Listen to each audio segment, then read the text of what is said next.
Hello everyone, welcome to the channel. In today's video, I'll show you how to get Robux with Microsoft Rewards. Let's get started. First, open your web browser and search for Microsoft Rewards. From the search results, open the official Microsoft Rewards website and sign into your Microsoft account if required. Once the rewards page opens, look in the top right area. You'll see your available points and other rewards information. Click Redeem to see the rewards available for your account and region. Now scroll through the available rewards and look for Roblox. If Roblox is available in your region, click on the Roblox reward to view the redemption details. Here, you'll see the available redemption option, such as Redeem Now. Make sure you have enough Microsoft Rewards points before continuing.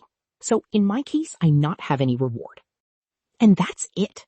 If this tutorial helped you, don't forget to like the video, subscribe to the channel, and turn on notifications for more gaming and rewards tutorials.